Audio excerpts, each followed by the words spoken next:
যদি কেউ সালাহ আদায় না করে তাহলে তার অনেক বিপদ হতে পারে।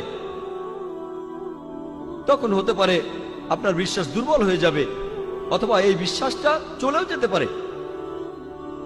কারণ মানুষ আসলে মনে করে পৃথিবীতে তার যে সম্পদ আর সম্মান আছে এর কারণ হলো পৃথিবীর সব বস্তুগত জিনিস।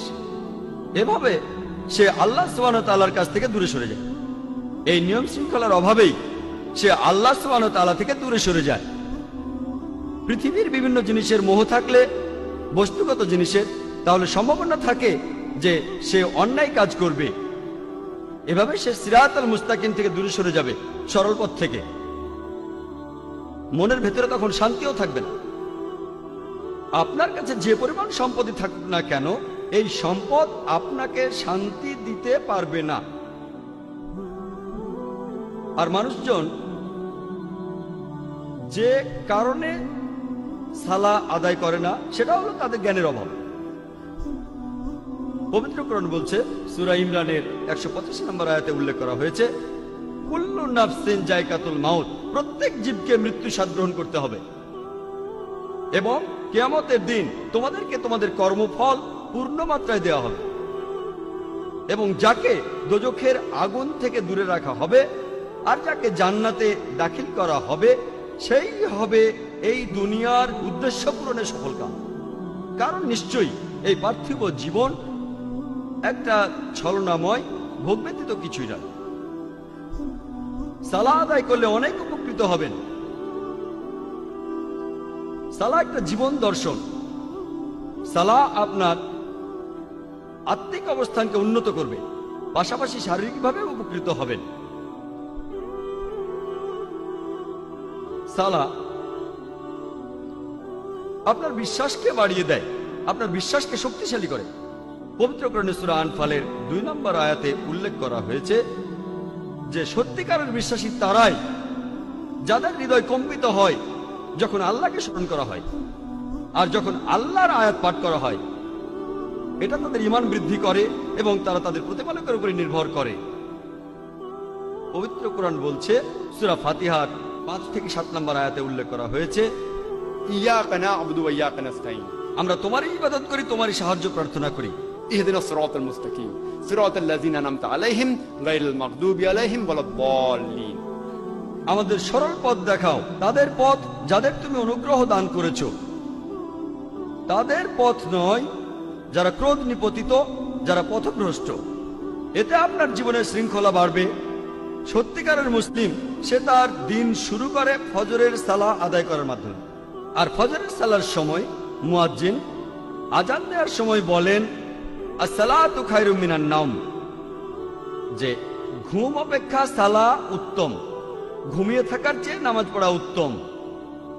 একজন সত্যিকারের মুসলিম দিনের মাঝখানে সালাহ আদায় করে, আর সে তার দিন শেষ করে এশার সালাহ দিয়ে ঘুমাতে যাওয়ার আগে। সালাহ এছাড়াও সামাজিক অবস্থান উন্নত করে। সালাহ আদায়ের সময় যে সমাবেশ, সেটা আমাদের ভ্রাতৃত্ব বোধ বাড়ায়, মমত্ব বোধ বাড়ায়, একতা বাড়ায়, আর এটা সাম্যবাদের এক অনন্য দৃষ্টান্ত। সংহতি বৃদ্ধি পায়। সালাহ আদায় করতে গিয়ে সবাই একত্রিত হয়, আর তাদের মধ্যে ভালোবাসার বন্ধন জোরদার হয়। পবিত্র কোরআনে সূরা হুজুরাতের 13 নম্বর আয়াতে উল্লেখ করা হয়েছে, ইয়া আইয়ুহান নাসু ইন্না খালাকনাকুম মিন যাকরিন ওয়া উনসা ওয়া জাআলনাকুম শুউবান ওয়া কাবাইলা লিতাআরাফু ইন্না আকরামাকুম ইনদাল্লাহি আতকাকুম ইন্নাল্লাহা আলিমুন খাবীর। হে মানুষ জাতি, আমি তোমাদের সৃষ্টি করেছি একজন পুরুষ ও একজন নারী হইতে, পরে তোমাদের বিভক্ত করেছি বিভিন্ন জাতি ও গোত্রে, যাতে তোমরা অপরের সাথে পরিচিত হতে পারো। এজন্য নয় যে তোমরা পরস্পরকে ঘৃণা করবে। আর তোমাদের মধ্যে আল্লাহর কাছে সেই ব্যক্তি অধিক মর্যাদা সম্পন্ন যে তোমাদের মধ্যে অধিক মুত্তাকি, অধিক ন্যায়পরায়ণ। নিশ্চয়ই আল্লাহ সকল কিছু জানেন, সমস্ত খবর রাখেন। আল্লাহ সুবহানাহু ওয়া তাআলা আমাদের যেটা দিয়ে বিচার করবেন, সেটা গোত্র নয়, বর্ণ নয়, ধর্মবিশ্বাস নয়, সম্পদ নয়, লিঙ্গ নয়, সেটা হলো তাকওয়া, অর্থাৎ ন্যায়পরায়ণতা, আল্লাহকে মেনে চলা এবং ধার্মিকতা। পবিত্র কোরআনে সূরা হুমাজার 1 নম্বর আয়াতে উল্লেখ করা হয়েছে, ওয়াইলুল লিকুল্লি হুমাজাতিল লুমাজা, দুর্ভোগ তাদের যারা সামনে ও পেছনে মানুষের নিন্দা করে থাকে। সালাহ আমাদেরকে বিরত রাখে মানুষের নিন্দা করা থেকে। পবিত্র কোরআনে সূরা হুজুরাতের 11 নম্বর ও 12 নম্বর আয়াতে উল্লেখ করা আছে, ইয়া আইয়ুহাল্লাযিনা আমানু, হে মুমিনগণ, তোমাদের মধ্যে কোনো পুরুষ যেন অপর কোনো পুরুষকে উপহাস না করে, কেননা যাকে উপহাস করা হয় সে উপহাসকারী অপেক্ষা উত্তম হতে পারে। কোন নারী অপর নারীকে যেন উপহাস না করে, কেননা যাকে উপহাস করা হয় সে উপহাসকারী অপেক্ষা উত্তম হতে পারে। একে অপরের প্রতি তোমরা দোষারোপ করো না এবং তোমরা একে অপরকে মন্দ নামে ডেকো না। ইয়া আইয়ুহাল্লাযিনা আমানু, হে মুমিনগণ, তোমরা অনুমান হতে দূরে থাকো, কারণ অনুমান কোনো কোনো ক্ষেত্রে পাপ। একে অপরের গোপনীয় বিষয় সন্ধান করো না এবং একে অপরের পশ্চাতে নিন্দা করো না, পেছন থেকে নিন্দা করো না। তোমাদের মধ্যে কি কেউ তার মৃত ভাইয়ের গোশত খেতে চাইবে? পবিত্র কোরআন বলছে, যদি পেছন থেকে নিন্দা করেন তাহলে আপনি যেন আপনার মৃত ভাইয়ের গোশত খাচ্ছেন, কারণ মৃত ভাইয়ের গোশত খাওয়া হলো দ্বিগুণ অপরাধ। খাদ্য হিসেবে মানুষের গোশত খাওয়া একটা অপরাধ। এমনকি ক্যানিবালরা যারা মানুষের গোশত খায় তারাও কখনো তাদের মৃত ভাইয়ের গোশত খায় না। কোরআন বলছে যদি পেছন থেকে নিন্দা করেন তাহলে দ্বিগুণ অপরাধ করছেন। অপরাধটা এমন যেন আপনি মৃত ভাইয়ের গোশত খাচ্ছেন। কোনো প্রমাণ ছাড়াই কারো ব্যাপারে নিন্দা করো না, এটা পাপ। আর কারো পেছন থেকে নিন্দা করা হলো দ্বিগুণ পাপ, দ্বিগুণ পাপ। আর আল্লাহ সুবহানাহু ওয়া তাআলা এখানে তিনি নিজেই উত্তর দিয়েছেন, তোমরা তাকে ঘৃণ্যই মনে করো। সালাহ এটা আমাদের ব্যবসা ক্ষেত্র এবং দৈনন্দিন কাজের মধ্যে সত্যবাদিতা এবং সততাকে বাড়ায়। আমি আগে বলেছিলাম পবিত্র কোরআনে সূরা আনকাবুতের 45 নম্বর আয়াতে উল্লেখ করা হয়েছে, উতলু মা উহিয়া ইলাইকা মিনাল কিতাবি ওয়া আকিমিস সালাতা ইন্নাস সালাতা তানহা আনিল ফাহশাই ওয়াল মুনকার, যে তুমি আবৃত্তি করো সেই কিতাব হতে যা তোমার প্রতি প্রত্যাদেশ করা হয় এবং সালাত কায়েম করো, কারণ নিশ্চয়ই সালাত তোমাকে অশ্লীল ও মন্দ কাজ হতে বিরত রাখে। পবিত্র কোরআন বলছে সূরা ইসরার 81 নম্বর আয়াতে উল্লেখ করা হয়েছে, ওয়াকুল জাল হক ওয়া যাকাল বাতিল ইন্নাল বাতিলা কানা যাহুকা, বলো সত্য এবার উপস্থিত হয়েছে এবং মিথ্যা বিলুপ্ত হয়েছে, কারণ নিশ্চয়ই মিথ্যা তার প্রকৃতিগত কারণেই ধ্বংস হয়ে যাবে। সালাহ আমাদের সত্যবাদী হতে শেখায়।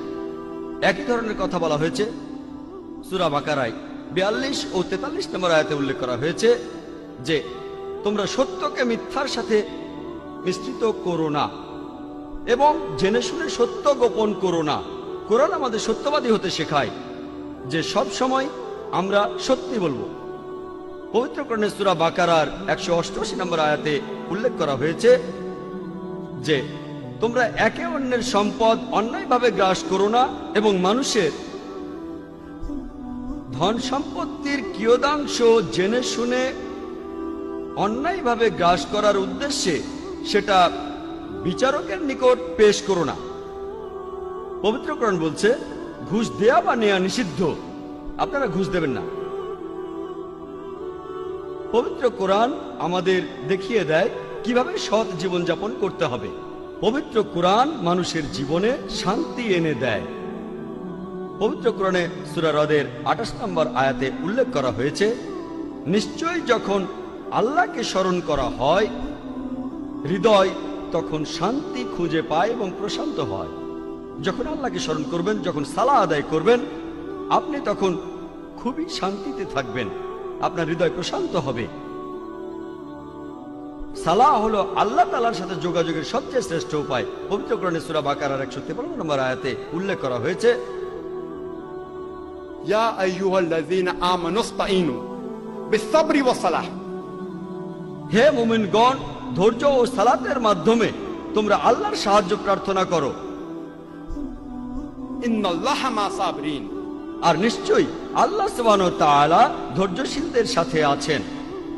আল্লাহ বলছেন ইন্নাল্লাহা মা সাবরিন, আর নিশ্চয়ই আল্লাহ তাআলা ধৈর্যশীলদের সাথে আছেন।